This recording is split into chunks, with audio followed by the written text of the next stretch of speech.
दर्शकबिन नमस्कार। ढुक्कको यो अङ्कमा स्वागत छ। गत साता पूर्वी पहाड ताप्लेजुङको दोभान बजार क्षणभरमै खरानी बन्यो। 49 घरको उठीबास भयो। त्यसको 4 दिनपछि धनगढी बजारको चटकपुरमा आगोले भर्खरै खुलेको ठुलो फर्निचर पसल ध्वस्त पार्यो। यी ठुला आगलागीका घटना भए र ठुलै खबर बने। तर ठुला खबर नबनेका दैनिक सरदर 12वटा आगलागीका घटना भइरहेको सरकारी तथ्याङ्कले देखाएको छ। नेपालमा यो वर्ष आगलागीकै कारण 78 जनाले ज्यान गुमाए, 326 जना घाइते भए। झन्डै 2000वटा घटना हुँदा हजारौं घर परिवार प्रभावित भएका छन्। वर्षौं दुःख गरेर जोडेको पुँजी क्षणभरमै खरानी बन्ने गरेको छ। यी तथ्याङ्क सुनाएर मैले तपाईलाई आतंकित पार्न खोजेको होइन, तर हिजो अरूलाई परेको विपद भोलि तपाईँ हामीलाई पनि नपर्ला भन्ने के छ र? त्यसैले आजको श्रृङ्खलामा हामी आगो लागिका जोखिम न्यूनीकरण गर्न के गर्ने, नियन्त्रण र व्यवस्थापनमा कस्ता चुनौती छन्, हाम्रा संयन्त्रले पूर्व तयारीका काम कसरी गरिरहेका छन् त भनेर छलफल गर्दैछौँ। र आजको कार्यक्रममा काठमाडौँ महानगरपालिकाकै उपप्रमुख हरिप्रभा खड्गीजी हुनुहुन्छ हाम्रो अतिथिको रूपमा। यहाँलाई स्वागत छ। नमस्कार। र यसै गरी हामीसँग हुनुहुन्छ राष्ट्रिय विपद जोखिम न्यूनीकरण तथा व्यवस्थापन प्राधिकरणका प्रवक्ता जनार्दन गौतम। गौतमजी यहाँलाई पनि स्वागत छ। धन्यवाद। र मैले गौतमजीबाटै कुराकानीको सुरुवात गर्न चाहन्छु।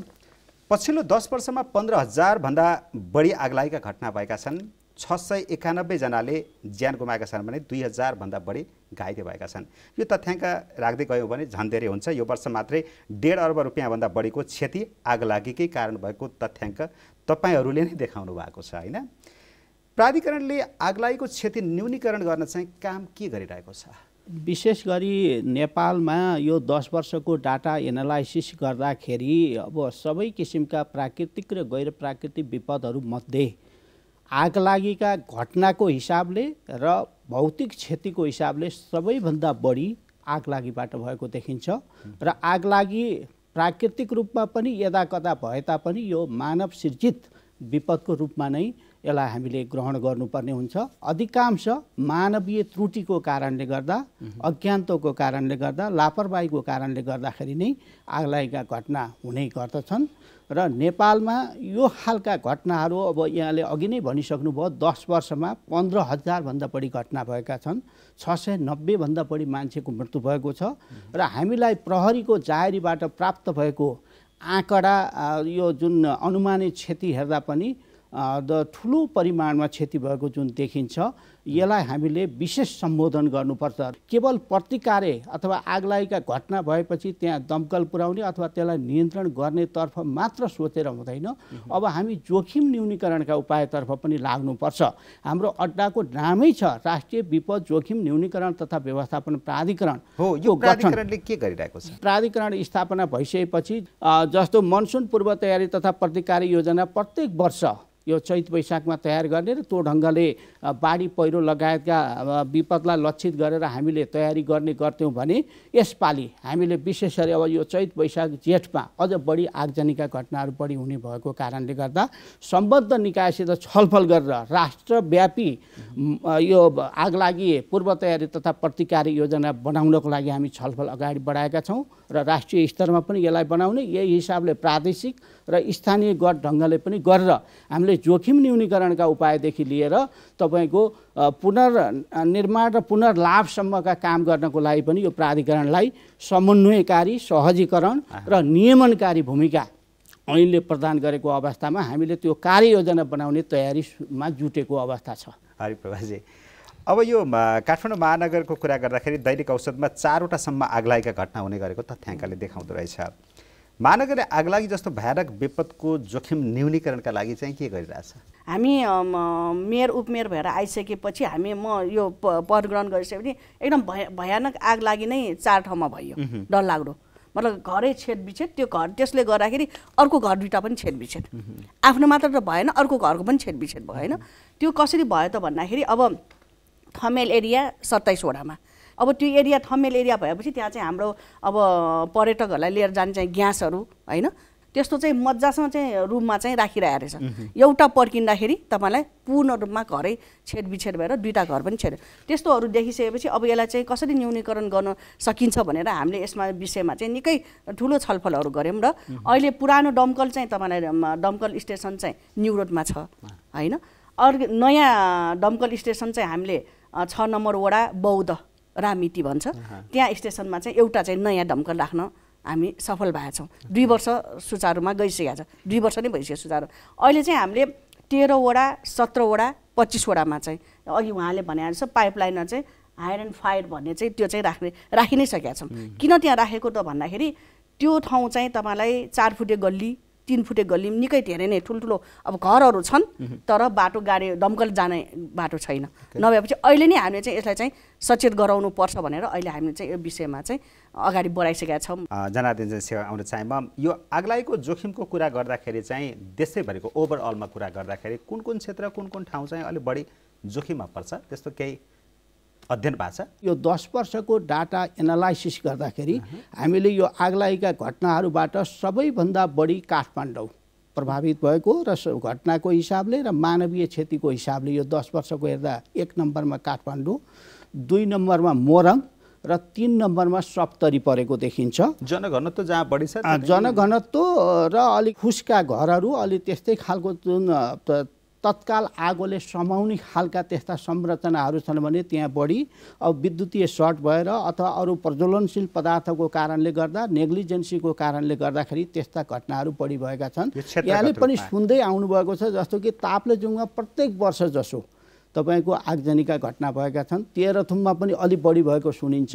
त्यो एकै ठाउँमा रिपिटेडली भइरहेको अवस्था छ र जहाँ घना बस्ती छ र जहाँ अलि त्यस्ता खालका संरचना छन् त्यहाँ नै बढी आगजनी भएको हाम्रो बुझाइ पनि त्यही ढङ्गको छ। तपाईले भन्नुभयो नि जस्तो ताप्लेजुङ तेह्रथुम लगायतका ठाउँहरूमा वर्षेनी जसो अथवा रिपिटेडली घटनाहरू घटिरहेको छ। मान्छेहरूले केही समय यस्तो सावधानीका कुराहरू गर्छन् पछि बिर्सिन्छन्। तिनीहरूलाई सम्झाइरहने पनि काम त होला नि त, अरू हाम्रो माथिल्लो निकायको पनि त जिम्मेवारी अब यस विषयमा यहाँले एकदम राम्रो प्रश्न उठाउनु भएको छ। यो विषयमा हामीले उनीहरूलाई यदि अज्ञानता बस भएको छ भने चेतना जागृत गरेर उनीहरूको बानीमा सुधार ल्याउनु पर्यो। होइन उनीहरूले लापरवाहीपूर्ण ढङ्गले गरेका छन् भने 1-2 पटक सम्झाउने। यदि त्यो गर्दा पनि त्यो रिपिटेडली हुँदै जान्छ भने हामी दण्डात्मक विधिमा पनि जानुपर्ने अवस्था आउँछ कि जस्तो देखिया छ। र यी कुरालाई सुधार गर्नको लागि हामीले जोखिम न्यूनीकरण र प्रतिकारलाई पनि हामीले प्रभावकारी ढङ्गले सञ्चालन गर्ने। कहिलेकाहीँ अब त्यो दमकलमा पानी नभएको कारणले गर्दाखेरि नियन्त्रण गर्न नसक्ने, कहिले चालक नभएर नगर्ने, कहिले बिचैमा पानी सिद्धिएर नहुने, त्यस्ता खालका समस्या पनि हामीले अनुभूत गरिरहेका छौँ। त्यो गर्छौँ हामी कहिले? गत वर्ष ताप्लेजुङमा आगजनीको घटना भयो र दमकल जान नसकेर बाटो एकदम तपाईँको लतलतै बाटो भएको कारणले दमकल समयमा पुग्न नसकेर धेरै घर क्षति भएको जुन हामीले सुन्यौँ। तत्पश्चात हामीले स्थानीय तह लगायत त्यहाँ जिल्लामा सरकारवाला निकायहरूलाई त्यो बाटो ठिक बनाउनुहोस् है भनेर हामीले सम्झायौँ। घटना घटेको तत्काल त केही गरम भनेर सोध्ने, पछाडि त्यो बिर्सिने। तर दमकललाई स्ट्यान्ड बाई राख्ने, दमकलमा पानी स्ट्यान्ड बाई रहने भन्ने कुरा त सम्बन्धित निकायकै हो नि।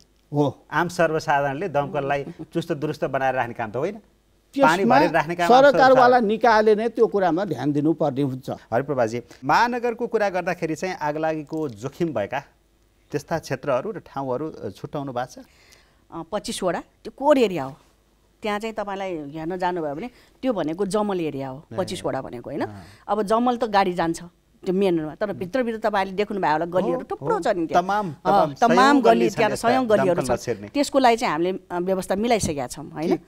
कसरी भन्दाखेरि अब अन्डरग्राउन्ड अघि उहाँले भने जस्तै अन्डरग्राउन्ड पाइपहरू राख्ने र दमकल नजान सक्ने ठाउँमा चाहिँ त्यहीँबाट चाहिँ पानीका पाइप मेलम्ची आयो भने होइन हामीले त्यो सुरुवातै गरिसकेका छौँ। भइसकेको छ, सुरुवातै भइसकेको छ।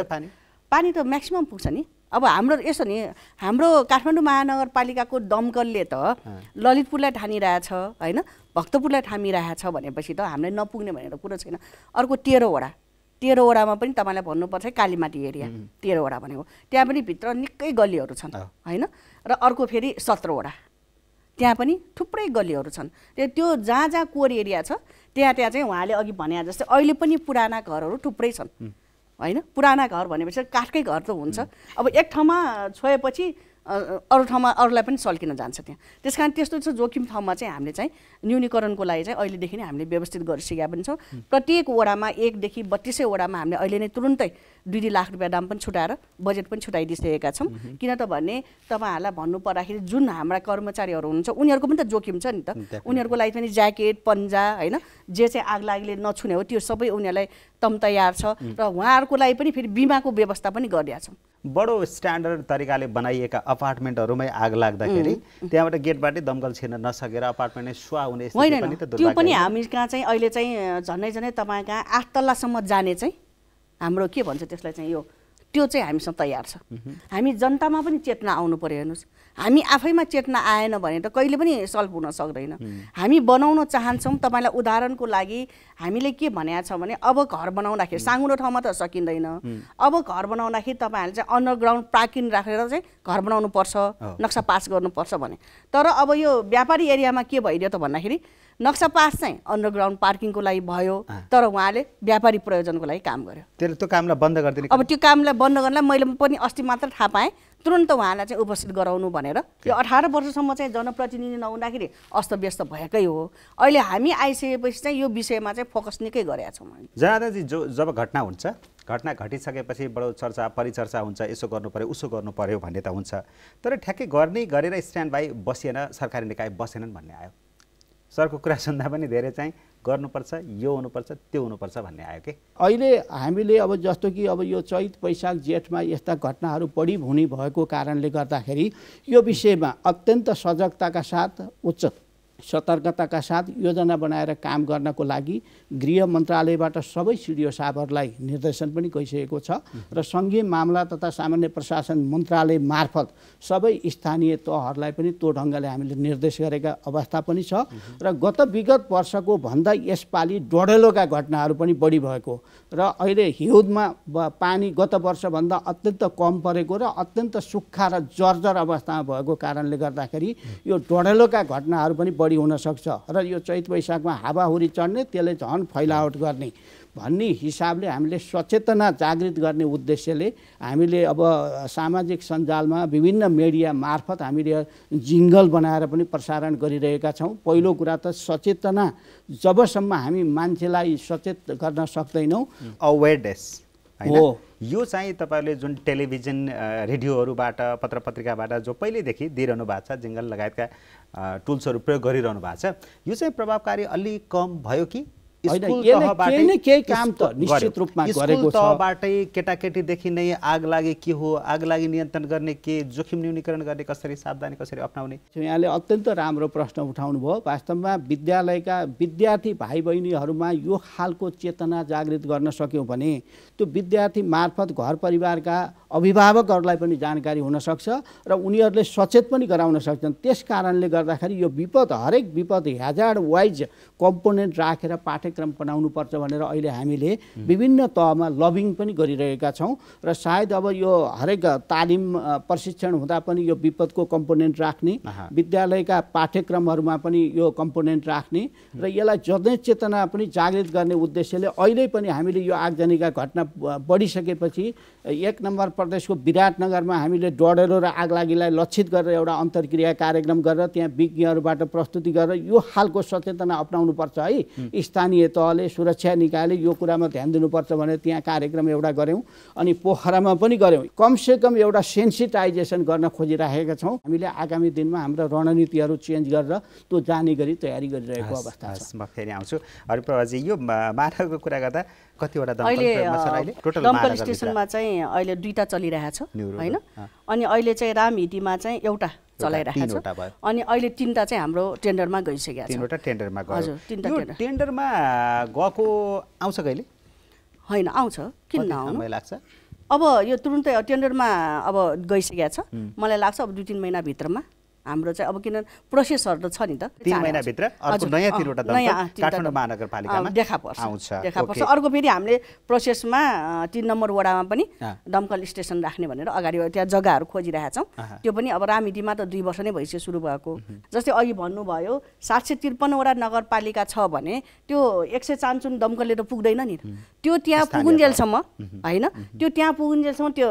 डलेर खत्तम भइसक्यो त्यसैले सबै ठाउँमा चाहिँ नगरपालिकामा चाहिँ एउटा दमकल चाहिँ उपस्थित नै रहनु पर्यो हैन अब तपाईले ल्याउने भनेको दमकल चाहिँ कतिको उच्च प्रविधियुक्त अब त हैन अबको नयाँको टेक्नोलोजी हजुर अहिले अब ठुल्ठुलो बिल्डिङलाई नै फोकस गरेर अब हामीले माग गरेका छौँ अहिले नयाँ टेक्नोलोजी अनुसारले नै हामीले अगाडि बढाएका छौँ त्यो चाहिँ अहिले पहिलाको दमकल र अहिलेको अहिले तपाईँले रामितीमा हेर्न जानु पर्यो त्यो अर्कै प्रविधिको छ त्यो नयाँ प्रविधिको छ हैन अनि त्यसलाई चाहिँ हामीले औजारहरू राख्नेदेखि लिएर भण्डारण गर्नुपर्नेदेखि लिएर सबै कुराहरू चाहिँ अहिले हामीले म्याक्सिमम विपदलाई चाहिँ बजेटहरू चाहिँ म्याक्सिममै छुटाइदिएको छ जनार्दनजी सानो डाटा भन्छु गत पुसमा मात्रै घुर बालेर ताप्ने क्रममा आगलागीका 33वटा घटना भएका रहेछन् 6 जनाले ज्यान गुमाएको स्थिति छ 12 जना घाइते भएको अवस्था छ तराईकै कुरा गर्ने हो भने त कहिले के चिसोले कहिले तातो पाउनका लागि आगोमा जलेर मर्नुपर्ने यो विडम्बना हो यो फेरि अर्को समस्या यो सरकारले फुस र खरका छाना विस्थापन गर्ने नारा ल्याएको थियो ठ्याक्कै तपाईँको कार्यक्षेत्रभित्र त पर्दैन क्या र हैन तैपनि यो कार्यान्वयनको पाटो कसरी अगाडि बढिरहेछ हेर्नु भएको छ होला नि देख्नु भएको छ यो फुसका घरहरूमा प्रत्येक वर्ष तराईका जिल्लाहरू विशेष गरी अब तराईको प्रदेश नम्बर 2 का 8वटा जिल्लामा यी फुसका घरहरूमा आगजनीका घटनाहरू हुने र धेरै घरहरूमा त्यो सल्किएर मानवीय र भौतिक क्षतिहरू पनि हुँदै आएको अवस्थालाई मध्यनजर राखेर नेपाल सरकारले अब मेन कारणै त्यो फुसका घर भएको हो र यसलाई विस्थापन गरेर कमसेकम जस्ताको छाना प्रयोग गर्न सकियो अथवा जनता आवास कार्यक्रम मार्फत पनि अब अत्यन्त विपन्न परिवारलाई अहिले नेपाल सरकारले घर पनि बनाइदिँदै आएको छ त्यो बनाउने घरहरू पनि त्यस्ता फुस प्रवृत्तिका हुँदैनन् र जस्ताको छाना भएका अथवा अन्य ढङ्गको र सहज ढङ्गले आगजनी नहुने खालका घरहरू नेपाल सरकारले जनता आवास कार्यक्रम अन्तर्गत पनि बनाइरहेको र जसका ती फुसका घरहरू छन् तिनलाई विस्थापन गरेर कमसेकम तराईमा हुने आगजनीका घटनाबाट वर्षेनी दोहोरिने नियतिलाई न्यूनीकरण गर्न त्यो पोलिसी ल्याएर केही ठाउँमा कार्यान्वयन गरेको अवस्था पनि छ र यसलाई मासिभली कार्यान्वयन गर्नको लागि अब यो अलिकति बहुवर्षीय योजना अन्तर्गत नै अगाडि बढ्दै गएको अवस्था छ र यसलाई जबसम्म हामीले पूर्ण रूपेण फुसका घरहरू विस्थापन गर्न सक्दैनौँ कमजोर संरचनाहरू रहन्छन् तबसम्म हामीले अब यो सचेतनाले मात्र पनि यो न्यूनीकरण गर्न नसक्ने भएको हुनाले त्यो ढङ्गले नेपाल सरकार अगाडि बढेको अवस्था छ अरिप्रभाजी यो सहरका पेट्रोल पम्पले पनि अलि बढी जोखिम निम्त्याउन त्यति धेरै अहिलेसम्म नहोला तर जब जोखिम निम्तिनेछ त्यो भयावह हुनेछ काठमाडौँकै पेट्रोल पम्पहरूको कुरा गर्नुहुन्छ भने यिनीहरूको मापदण्ड यिनीहरूले पुरा नगरेको देख्दाखेरि के भन्न थालिएको छ भने यिनीहरू पेट्रोल पम्प होइन पेट्रोल बम बनेर बसेका छन् भनिन्छ कि यतातिर के सोचिया छ महानगर हैन यसमा त एकदम म्याक्सिमम सोच गइसकेको छ हामी तपाईलाई भन्नु पर्दाखेरि रत्नपारको यतापट्टि बागुजार छिर्दै गर्दाखेरि त्यहाँ पेट्रोल पम्प थियो हैन अब हामी आइसकेपछि त्यो हटाइदिइसक्यो हैन अब जहाँ जहाँ घरहरू छ त्यो ठाउँमा चाहिँ पेट्रोल पम्प राख्नुहुन्न भन्ने चाहिँ अब हाम्रो नीतिहरू पनि बनेको छ हैन त्यो नीति अनुसारले अब हामी कार्यान्वयनमा चाहिँ अगाडि बढिरहेका छौँ अहिले भइरहेकाहरूलाई हैन भइरहेकोहरूलाई हैन मापदण्डभित्र अब सुरक्षित एकदमै छैन नि किनभने पेट्रोल अस्ति भर्खरै एउटा केमा पनि मैले देखेँ हैन त्यो बलेको पनि देखेँ त्यहाँ तुरुन्त दमकल पुग्या भएर त निभाइयो तुरुन्तै त्यो चाहिँ अब हामी आफूले अब नै सचेत हुनुपर्ने त्यो देख्यो त्यहाँदेखि त ओहो यो त झनै राख्नु नहुने भन्ने कुरा चाहिँ त्यो सोचिसकेपछि हामीले यो विषयमा चाहिँ छलफलमा अगाडि बढिरहेको छ अहिलेको स्थिति हेर्नुहुन्छ भने काठमाडौँमा नजिक नजिक राखिएका पेट्रोल पम्पहरूको हिसाब गर्दाखेरि एउटा पेट्रोल पम्पमा कथम कदाचित आगो लाग्यो र नियन्त्रणमा आइदिएन भने नजिकका घरहरूमा सर्दै त्यो आगो अर्को पेट्रोल पम्पमा जाने र त्यसै गरेर अर्को पेट्रोल पम्पमा गएर सारा सहर नै त्यो खालको रिस्क छ कि ठुलो खतरा छ जनार्दनजी कतिको जोखिम छ पेट्रोल पम्पहरूको जुन मापदण्ड विपरीत सञ्चालन गरिएका पेट्रोल पम्पहरू पनि बन्द गराउनु पर्ने सम्मकै निर्णय गर्नुपर्छ, किनभने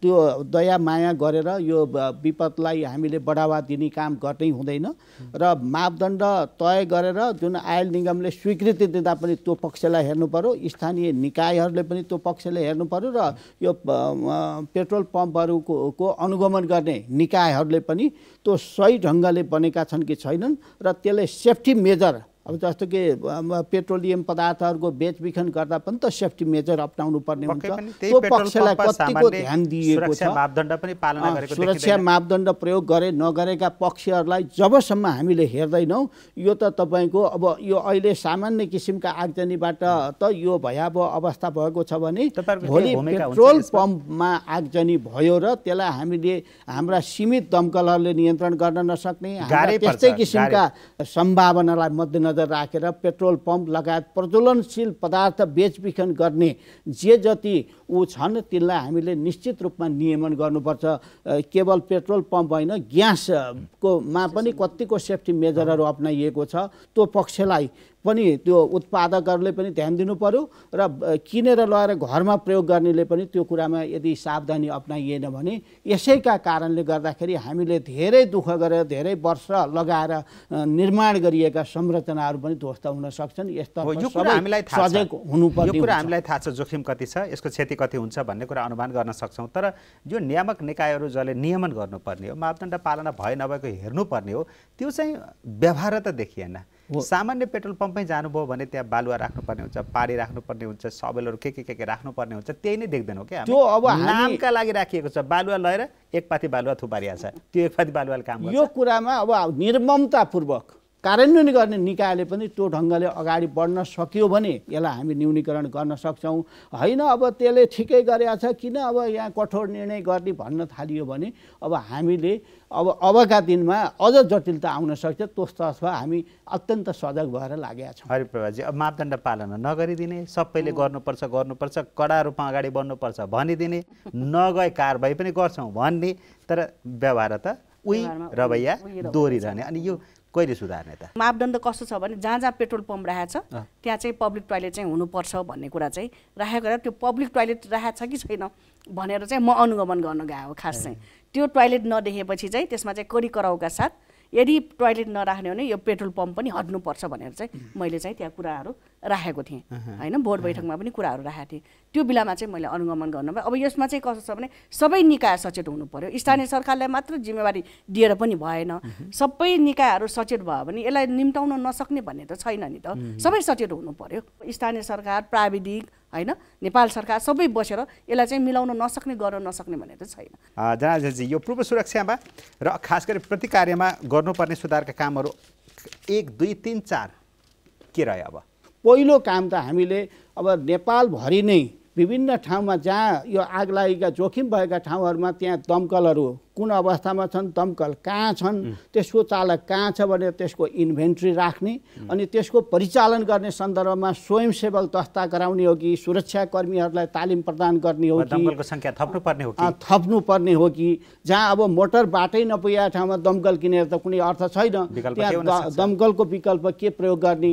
जस्तो कि काठमाडौँमा अहिले अब 15, 20, 25 तलाका घरहरू बनेका छन्। अब 20औँ तलामा आग लागि भयो भने अहिले अब हामी रमिता हेर्ने बाहेक केही गर्न सक्दैनौँ, किनभने हाम्रा दमकलले त्यहाँसम्म पानी फ्याँकेर आगो निभाउन सक्ने अवस्थाको छैन। त्योतर्फ पनि हामीले सोध्नु पर्यो, किनभने नयाँ नयाँ सहरीकरण भइरहेको छ। नयाँ नयाँ प्रविधि आएको अवस्थामा हामीले उही ट्रेडिसनल ढङ्गले नै सोध्दै जाने, ट्रेडिसनल ढङ्गले नै आगो निभाउँछु भन्ने सोध्ने हो भने त त्यो गर्न सकिँदैन।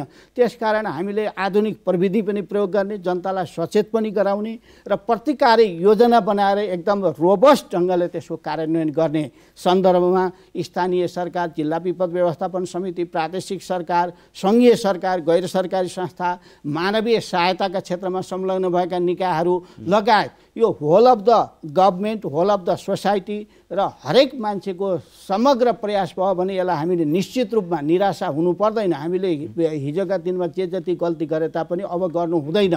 विद्यालयका पाठ्यक्रममा यो विषय समावेश गर्ने र सचेतना गराउँदै जाने ढङ्गले हामी अगाडि बढ्नुपर्छ र हामी नागरिकको पनि दायित्व हो, हामी आफू सुरक्षित हुनुपर्छ, हामी सधैँ जोखिममा बस्ने होइन भन्ने खालको सोचका साथ अगाडि बढ्यौँ भने निश्चित रूपमा पनि हामीले केही वर्षमा देखिने गरी प्रगति गर्न सक्छौँ जस्तो लाग्छ। हस्, यहाँ दुवैजनालाई धेरै धेरै धन्यवाद छ। धन्यवाद। र यहाँलाई पनि धेरै धेरै धन्यवाद। यो समसामयिक विषयमा यहाँ हामीलाई बोलाएर हाम्रा कुरा राख्ने मौका दिनुभयो, यहाँलाई पनि धेरै धेरै धन्यवाद। हस्, धन्यवाद।